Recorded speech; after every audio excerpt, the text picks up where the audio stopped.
Hi guys and welcome back to Tom Talks. Make sure to like, share, subscribe, comment, all that good stuff. And today we're going to be reviewing The Mandalorian Season 2.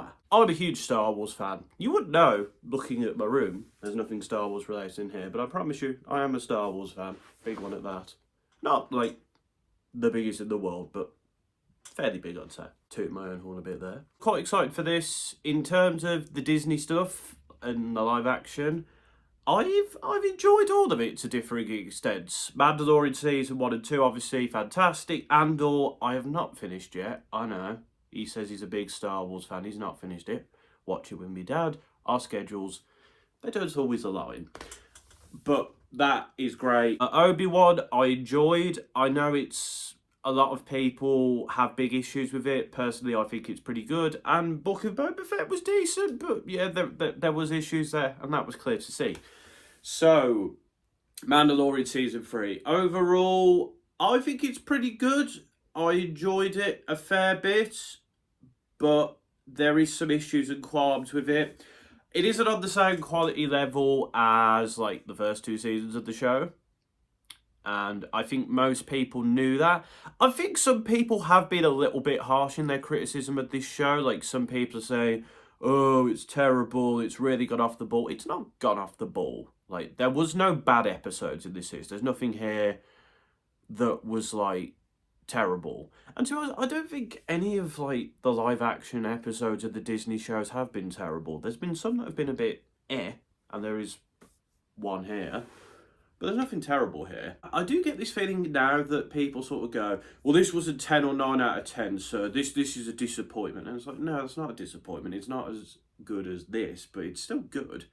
I think people need to, like, balance the scales out a bit when it comes to their sort of viewing of things. That's just my opinion anyway. The series was pretty good overall. I enjoyed it. Din Djarin, of course, was back. And yeah, he had a little bit of character development this series. I felt like most of the character development in this show was for Bo-Katan, really. I think Din is the side character now. I think somebody mentioned that The Mandalorian isn't Din's show, it's about the collective. And it is. Din had most of his character development in the first two seasons. And I don't think he has that much here. Grogu has a little bit of character development, but Grogu is mostly sort of just having fun, which is fine. I enjoyed that bit.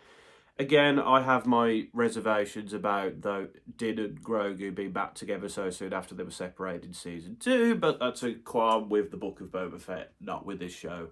I've accepted it. I've moved on. Bo-Katan, though, I think they really developed her character quite well in this show for me. Katie Sackhoff is great. She performs the part well, as she did in the Clone Wars series and Rebels and the last season. And I really liked her character development, and I think it was very much earned. It's been very much built up to from her first appearance in the Clone Wars to now.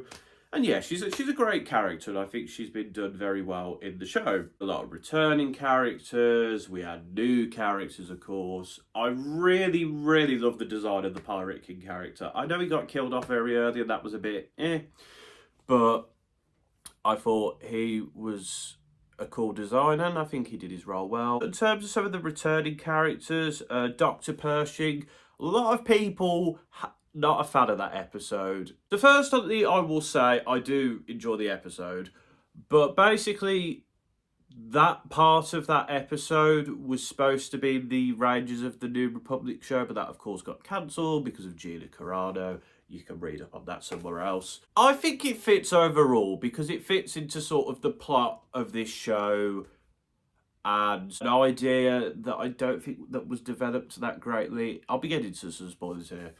So like that episode, Dr. Pershing's part of the New Republic. He wants to advance his cloning ideas and he thinks that the other person who's an Imperial is on his side, and then he gets captured and then he gets his brain washed and removed. You know what? I'm going to say some people had some very interesting ideas about how this show would go, and they were kind of better than how it happened. Yeah, I felt... To summarise, I thought the finale was a bit disappointing, but we'll get to that in a sec. So, basically, cloning is sort of a part of this show.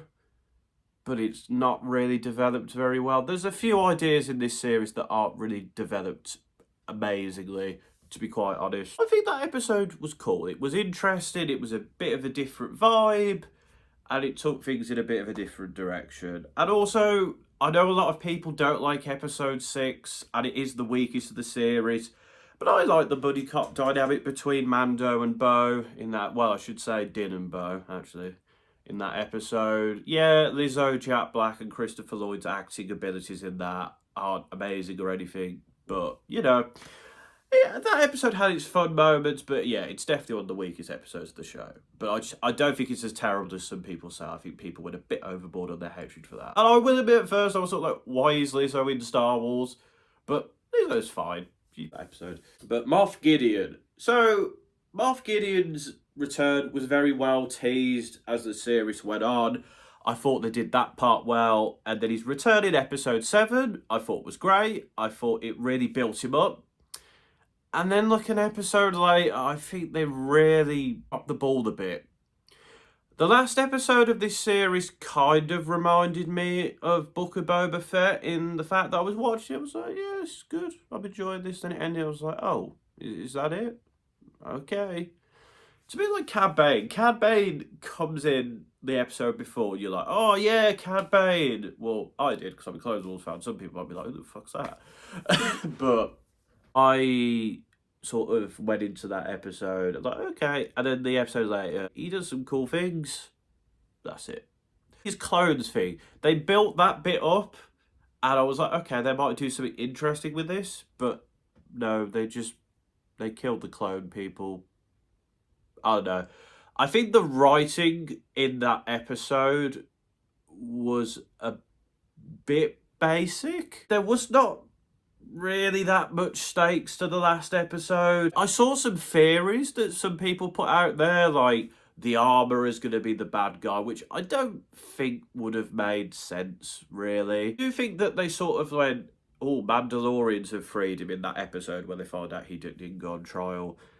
And then they changed that to, oh, he's developed stuff from Mandalorian armor. I was like, okay, that's fine. That's a decentish twist. Makes sense as well, because I don't think the Mandalorians would support him. And then there was another one where it said Din would have his memory erased of Grogu. I kind of like that idea, because I'm not going to lie, after this episode, we sort of realised, oh, these two are just going back to having adventures around the universe. And, I don't know, I feel like I'll see what they do, but part of me is like, okay, you've kind of explored this now. Do we really need to see another series of The Mandalorian? I'm fine with him appearing in the Team Up movie, because I assume there's going to be a big threat where he needs to come back into the fold, but I don't know. It's not like Marvel, where you can just keep going, oh, here's another villain, here's another villain. I think his character has been developed enough. I'd like to see Grogu go off and do more interesting stuff, but I liked the concept of this series, and as I said, I think it was done well enough overall, but I don't think we need to see more Din and Grogu adventures, personally. That's just my opinion. As I said, I think this is a good series, but I think they dropped the ball a bit on the finale. I think it was a bit too predictable. There was a lot of plot threads that weren't really developed that well. I'm excited for the Ahsoka series. I think there's a lot of interesting stuff they could do in that series, but I don't know. I feel like with The Mandalorian, it might be time to call the series a day, maybe, and just, you know, have Mando maybe appear in stuff where it's necessary. Obviously have him in the big film that's coming out in a few years. But I feel like we've sort of done everything. Mandalorian will focus more on the adventures of the other Mandalorian characters, which I wouldn't mind, because, you know, I'd like to see more of Bo. I'd be interested to see more of, like, how the Vizsla child deals with his father not being there, because, of course, he gets killed. Spoilers again, but I've said spoiler warning, and I'll put spoiler warning in the title. You know, there's a lot of Mandalorians that could be explored, and I think Din has been explored well enough. Do you know what? If they like do the next series more of like an anthology that sort of follows all the characters, but the storyline is connected, or maybe follows a few and then Din appears in one episode or two. But that does feel a bit cameo-y. I don't know. Maybe they could continue the Mandalorian, but maybe it's time to not focus on Din as much, because I feel like Din has done his thing. Grogu, I'd still be happy to see, because I think there's some stories that can tell with Grogu. I like the little flashback when we see how he escaped the Jedi Temple. What it had to do with that episode, I don't know, but overall, I'd give this series like a 7.5, maybe an 8. No, 7.5, I think, upon reflection. I mean, if you look at my IMDb, I've given the episodes pretty good ratings, but the series as a whole, I'd give like a 7.5 to, personally. It was good. It was enjoyable. And I think what it was building up to was very good. But it just dropped it a bit at the end. Like, I think if done well, this could have been an 8 or an 8.5, maybe. But no, I think it dropped the ball a bit on the finale, for me, personally. But yeah, that's my thoughts on The Mandalorian Season 3. Let me know your thoughts in the comments. Did you enjoy it? Did you enjoy it more than me? Did you not like it? Why did you not like it? Because it's not terrible, but you might not have liked certain elements like me. It may have affected you more than me. I don't know. Let me know in the comments. And until next time, folks, this has been another Tom Talks.